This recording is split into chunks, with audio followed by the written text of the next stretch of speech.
In this video, we are dealing with simple trigonometric problems. Okay, let's start.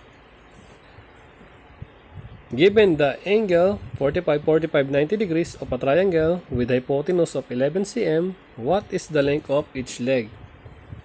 Okay. Meron po tayong dalawang formula sa 45, 90 triangle. Okay, paliwanag ko muna. Sa 45, 90 degrees of a triangle, 45 degrees, 45 degrees, 90 degrees. Itong tapat ng 90 degrees, yan po ay hypotenuse.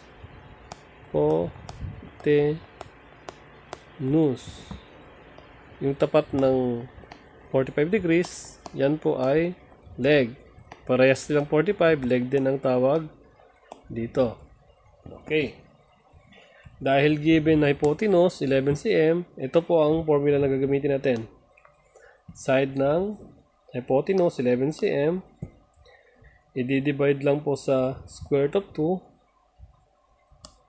para mahanap natin yung leg or yung side ng 45 degrees. Okay, divide natin sa square root of 2. Dahil bawal ang radicals sa denominator, we have to rationalize the denominator. We have to multiply square root of 2 the numerator and denominator.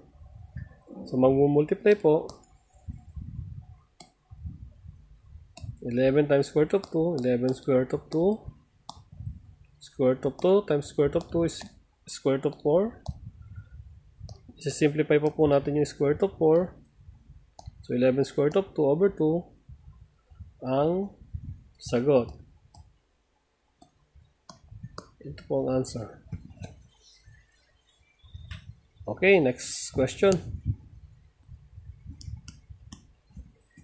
Given the angle 45, 90 degrees of a triangle with hypotenuse of 13 square root of 2 meter, what is the length of each leg? Ganun pa rin yung given.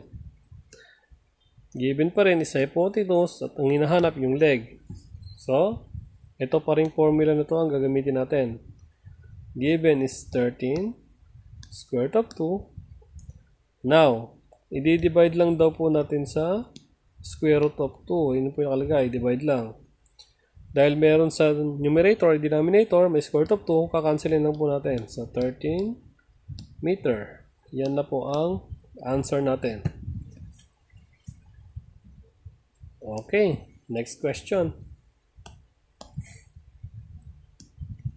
Given the angle 30, 60, 90 degrees of a triangle with the hypotenuse of 8 feet, what is the length of shorter leg? Okay, drawing muna natin. Sa ganitong 30, 60, 90,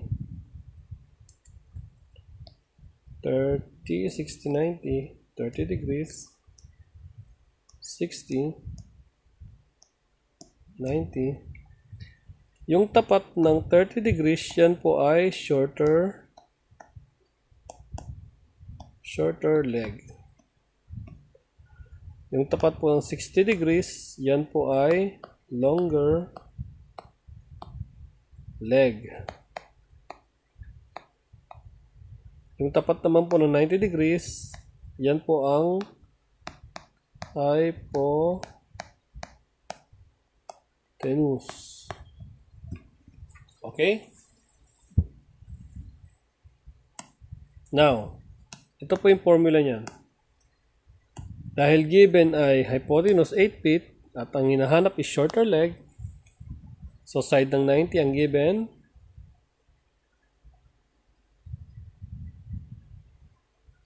Side ng 90, ito po. Ito.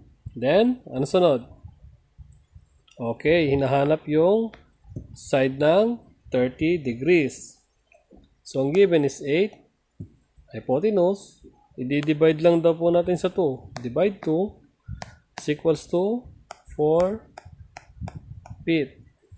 Yan na po ang answer natin. Okay, next question. Given the angle 30, 60, 90 degrees of a triangle with hypotenuse of 15 square root of 3 meter, what is the length of shorter leg? Okay, ito ulit yung formula. Ang given natin is hypotenuse. Ang hinahanap po ay shorter leg.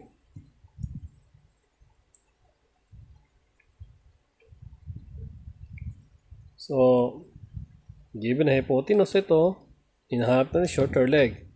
Now, yung pa din, ito pa rin yung formula na to ang gagamitin natin. 15 square root of 3 divide. Di-divide lang daw po natin sa 2. 2. Ito pong 15 square root of 3 over 2 ay hindi na po natin masisimplify. Kaya ito na po ang ating sagot.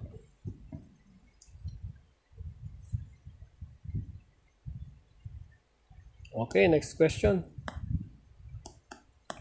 Question number 5. Given the angle 30, 60, 90 degrees of a triangle with the side opposite of 60 degrees is 5 meter, what is the length of shorter leg?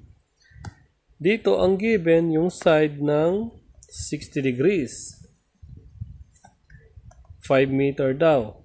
Ang hinahanap po natin is shorter leg. Tignan po natin dito yung gagamitin nating formula.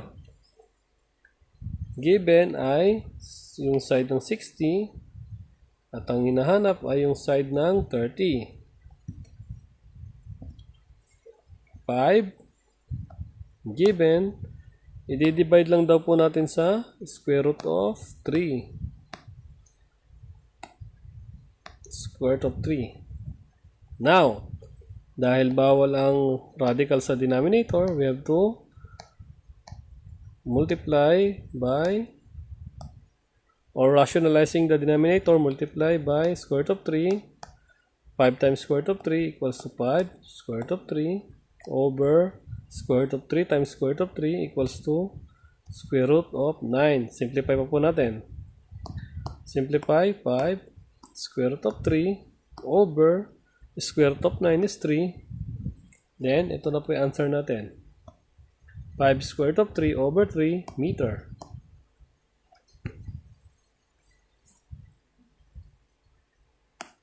Okay, last question.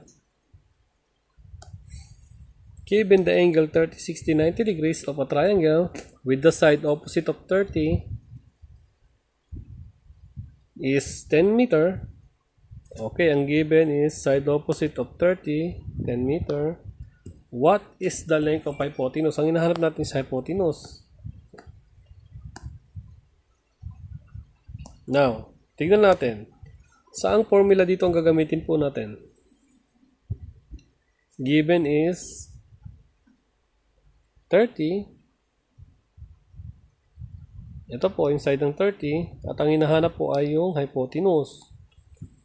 So, 10 i-multiply lang daw natin sa 2 times 2 is equals to 20 meter.